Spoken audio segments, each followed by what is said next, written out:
One of the most common questions I get asked is, how do I read more? And for a long time, I've kind of been like, I feel like I'm a bad person to ask this question because for me, reading is my default. Reading is what I do when I'm not doing anything else. And so reading more for me typically means cutting out the like screen time and stuff that's just wasting my time and not doing that thing where I don't let myself read until I do other stuff and then do neither. And so I typically gave sort of three answers that I ended up codifying in my video, 3 Rules to Read More for March 3rd, which are have a dedicated time, place, context for reading where you don't use screens. Ideally a specific space, but if not, then at least when you're reading at night, you don't use them at night, or if you're reading in the day, you don't use screens there in the daytime. Find and read books that you like, and don't read books because you feel like you should read them. And so I felt like I couldn't really say more on that, but recently I realized I'm kind of doing that autistic thing where I'm taking the question too literally. Because yeah, what works for me to read more isn't going to work for most people. But I mean, this channel, like a lot of the videos that do best are what I call self-help advice from non-self-help books. And there are things that are not reading where I try to do more that I used to do. Drawing is a good example of one. And I'm going to be starting a storefront, and I've been doing more drawing to try to have stuff on the store. So once I launch that, I'll probably do a video on stuff I've been doing to learn to draw more. And then also, like there are sub-areas of reading where I want to read more, but I don't. And this is particularly the case with literary fiction, which, so this is My Name is Red by Orhan Pamuk, and I'll have a story about this in a bit. But I want to read more literary fiction than I actually do, and I'll get into that.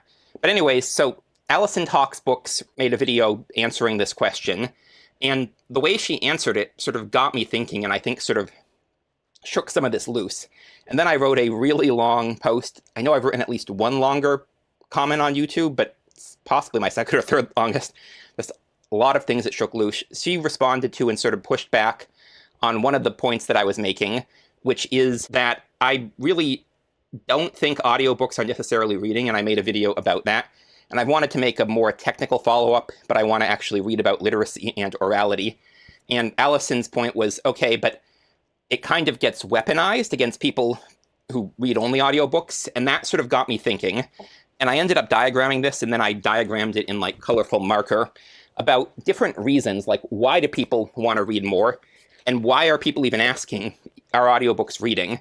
And so I'm going to go over this, talking about as it relates to audiobooks, and then I'm going to relate it to my own sort of trying to read literary fiction. And this is a good example of this diagram that I did. This reflects my own biases and preconceptions, and it reflects how I'm thinking about this question in terms of audiobooks. And so if I was starting thinking about me with literary fiction, I probably would have done a slightly different diagram, but I feel like this is sort of a good starting point to illustrate questions of, I think to figure out how to read more, you first need to figure out why it is that you want to read more. And so I drew this diagram, and again, thinking about it in the context of the question, are audiobooks actually reading?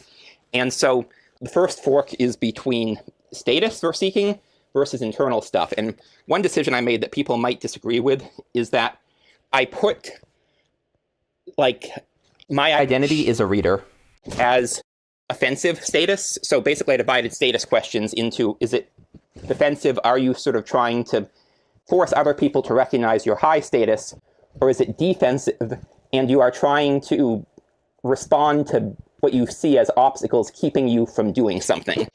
And so one thing I've noticed is a lot of the people who sort of tend to play the most status games about what constitutes reading, what constitutes real reading, are people who have their identities tied up in being readers, which is something that I've talked about before. It's like the difference between a fixed versus fluid or fixed versus growth mindset.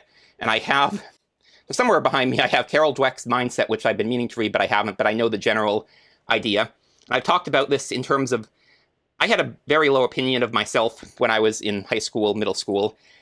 And one of the handful of positive things people would say was that I was smart.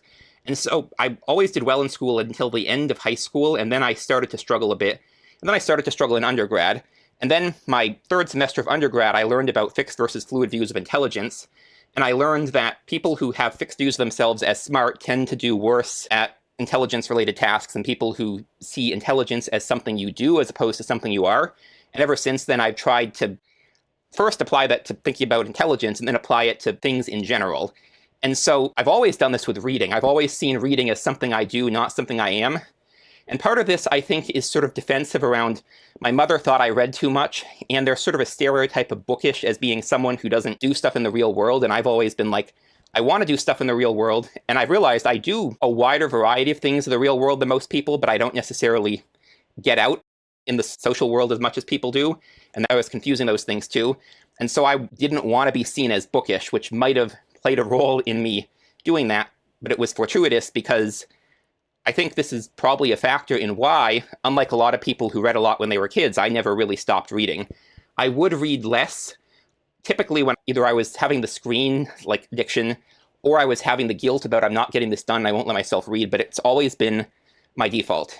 And so I've noticed that the people who tend to be most aggressive and assertive about this is what counts as reading, this is what counts about real reading, are people who are struggling to read, used to read, have it tied up in their identity.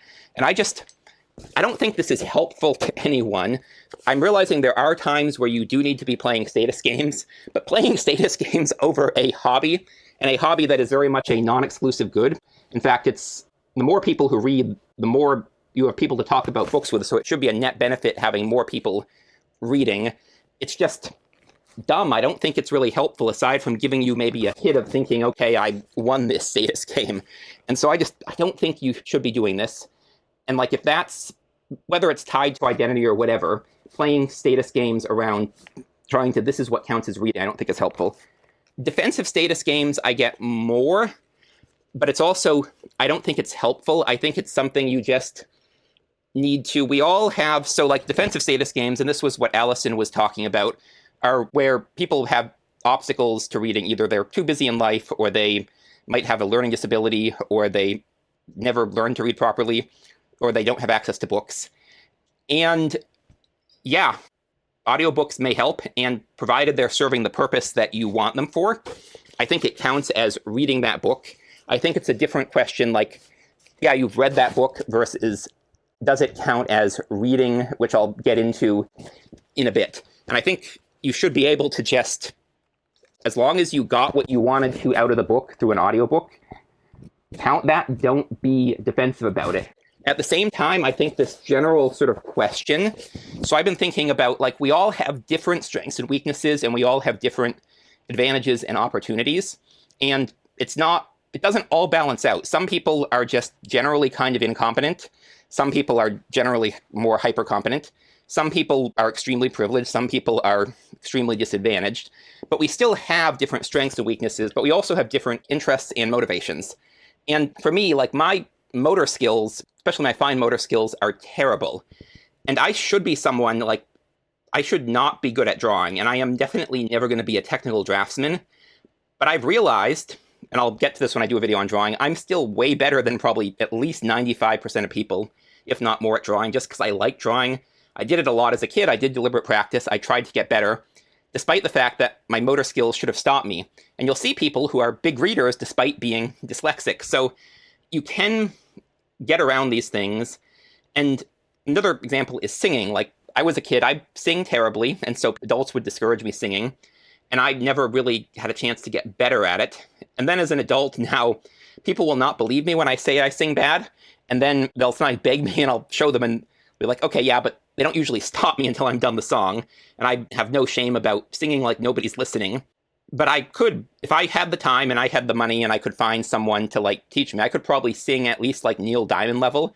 And at that point, if I'm writing my own songs, like, I could probably be a decent singer. Like, generally, you may not be like top league in technical skill in some things based on your skills or life circumstances, but you can still do it if you want to prioritize it. And so it becomes a question of priorities. I don't know if that makes sense. I'm probably going to come back more to this in a future video, I'm thinking, actually, because I think I want to expand on this even more than I did. But so these are like status, again, I think straight up offensive status games over what counts as reading, just dumb, don't do it. It's not, it might be giving you a hit, but it's not helping anyone. It's making things worse for other people. And just, at least like with hobbies where we gain by having more people do it, don't do it. Defensive status, I get, but I think the answer is just try to, like, not let it get to you, which I know is hard. I struggle with it too.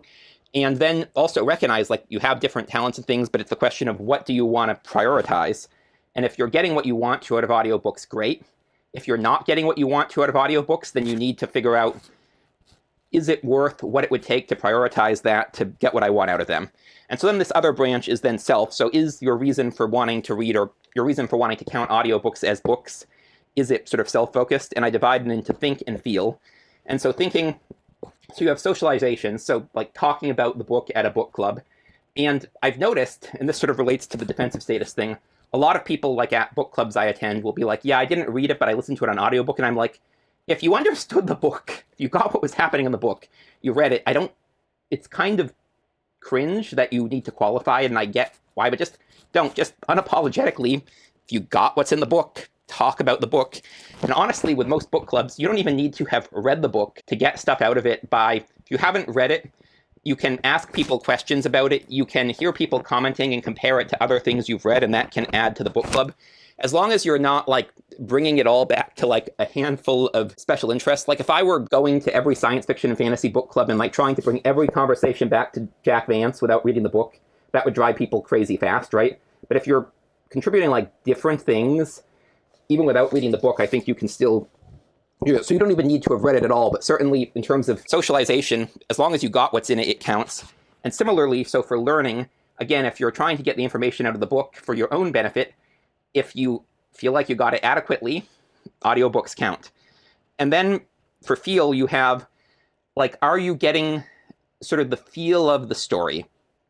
And my father would tell, like, a lot of campfire tales when I was a kid, and that was very immersive, like, in the dark. And when we would go on road trips, my parents would get books on tape that would have these stories that was kind of immersive, although I think a big part of it was the social aspect. And I have auditory processing disorder, so I have a harder time honestly listening to audiobooks, which is part of why I really don't like them myself. And I think, like, if you had good voice acting and it was a social thing, I could still appreciate audiobooks, but unless I go blind, I'm never going to be someone who is really appreciating audiobooks. So this is also why I generally don't listen to podcasts and stuff. And then the last one is the holistic experience of reading. And reading a book on the page, and especially reading a physical book, is a tactile sort of immersive experience that a lot of us experienced as kids. And it is its own thing. And so this is the big reason. So this final distinction here, the distinction between am I immersed in the story versus am I getting this sort of holistic reading experience, is a big part of why I am still pedantic about, no, audiobooks are not necessarily reading, is because if what you mean by reading more is you want that experience you had as a kid of being like immersed physically in the book, you might get that from ebooks, but you might only get it from paper books, and definitely it's going to help to have the words on the page.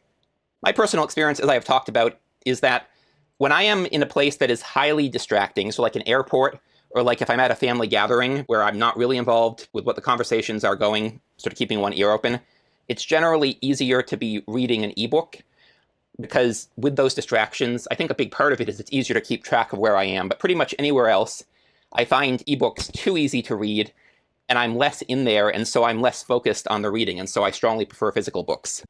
Yeah, so I wanted to, again, talk about, like, you have these different motivations for why you want to read more, and I think to start to get to the question of how, you need to clarify why and what you're doing. And I drew this out with audiobooks in mind, but now I actually want to talk about with respect to literary fiction.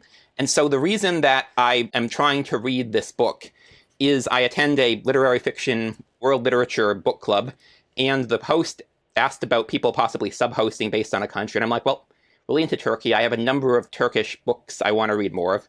I've read one Orhan Pamuk book, which is Snow, and I think, did I read a short story or two? I don't know, but I only read one of his novels. This is his most famous book, so I wanted to see what I thought. And so far, when I'm in it, I can keep reading it, but then it's kind of hard for me to pick up again. And this is an issue I have with a lot of literary fiction. And then I also have mentioned before, I want to read Elif Shafak's Island of the Missing Trees. And I want to read more Turkish literature in general. And so I'm like, I'm going to read this book. I'm going to read 2 other Turkish classics by older writers. And I'm going to try to make a decision and nominate 3 for the poll for this book club, hopefully, and lead it. And they're like, you don't need to do that. Just pick 3 and we'll vote on them. Like, we don't read the books. And I'm like, I still kind of wanna. And so for me, like, I tell people, like, don't read books because you feel like you should. And I'm sort of on the borderline, like on the fence when it comes to literary fiction, because there is a bit of feeling like I should read more literary fiction to be more well-read, but I also genuinely want to read more literary fiction. My absolute favorite novel is Cry the Beloved Country by Alan Paton, which is a work of literary fiction. And my second favorite novel is Silas Marner by George Eliot, which again is a work of literary fiction. And so the thing about literary fiction is when I find a work that I really like it. It's just harder for me to figure out how to find what I like. And I found a few other books, literary fiction, that I really like as well. And I might actually make a list of that for possibly in the description. And so for me, like, I genuinely want to read more literary fiction, and I try not to feel like I should. And there are times that I feel in the mood and I read literary fiction sort of organically, but I don't read as much as I want to. But I still, so if I think about it in terms of this chart, like, there are some of these other elements too, like the status element. Like, I was thinking, and I kind of joked about this on the Twitter, but it's also a joke that there's an element of truth to it. So Man-Carrying Thing, which I'm sure you see in his comedy skits if you watch BookTube, he, in one of his skits, I realized he has like a long shelf that's probably like 3 or 4 feet long, and like half of this shelf is New York Review of Books classics, which I recognize the spine layout is very distinctive. And I have a few of those, and I really want to read more of them. And I'm like, most people who read a lot of literary fiction and classics, at least if they read a lot more than I do, tend to be, in my experience, kind of boring people. Like, because it tends to be the only thing they're reading, and they're reading it for the status of literary fiction. I think generally sort of my impression. But I don't meet a lot of those people. And Man-Carrying Thing is clearly he's not one of those people. And so seeing he has so many just on this one shelf from this one publisher works of literary fiction, it's like, oh, wow, not only is he funny, not only is he highly successful, but he also seems to read way more literary fiction than I do, which I want to get there. And so there's a bit of the, at least, defensive element of, I feel like I kind of do need to be reading more literary fiction, that again, I say try not to get caught up in this, I still do too. There's also, like, the more literary fiction I read, the more frame of reference I have for educated people to talk about. Because with science fiction and fantasy, unless it's like the current thing, most sort of people I could have a conversation with, or unless it's like a genre they read, aren't really going to get the points of reference, whereas literary fiction will often give me more points of reference for these people. So, and with nonfiction, I've talked about, like, I can read what people wrote about it, I can read the introduction and first chapter and sort of situate it in context, whereas it's harder to do that with literary fiction unless you've actually read it. And then, again, like, I want to learn from literary fiction because I do learn things from literary fiction, and I do think about Silas Marner. I might make a video on this actually as I think about it. And then Alan Paton, I talked about in my video that I did make on it, that it's basically a book about, like, yeah, everyone is the hero of their own story. They're all trying to do the best they can, but we live in a world that is just complex in a way that makes it hard to do that, and how do we figure out what we want to do? And I think, honestly, for me, this element, I want to see what I can learn from literary fiction is probably the biggest element. I do like literary fiction where I'm immersed in the story, but it takes a lot of reading stuff I don't really get into, and yet it's still worthwhile for when I find the book that I really do get into. And again, the experience in this case is less relevant because this was on audiobooks, and I'm reading physical books anyways. So yeah, I'm going to think about this more now that I've gotten past the autistic hang-up of, well, reading is my default, so my advice isn't going to work for most people, to be, well, I can give advice about reading based on what I do for drawing and based on what I do about literary fiction. But I still wanted to sort of go over, because I do think this is a critical element of thinking about how you read more, is thinking about, well, why is it that you want to read more in the first place? And again, you don't have to follow this taxonomy. This is idiosyncratic to me and based on the question of when should you consider audiobooks reading. And you'll notice basically the way that I did this, I said, yeah, audiobooks are not reading if you want that experience of being immersed in a physical book from a kid. They are reading if you're getting the information with these 4 in the middle. And here, just stop it. Stop having the debate if you're trying to win an argument. And there are people who say audiobooks are reading who sort of do it defensive too, where they're trying to be like, well, hey, I'm still reading a lot because I'm reading a lot of audiobooks. It's a sort of borderline offensive and defensive, I guess. But anyways, just again, the point is, yeah, if you want to read more, I think it's helpful to think about why. And I will, again, try to think about this more and have more videos on how to read more based on how I draw more and trying to read more literary fiction. So Thanks for watching. I'm Magpie, and I'll see y'all in the next one.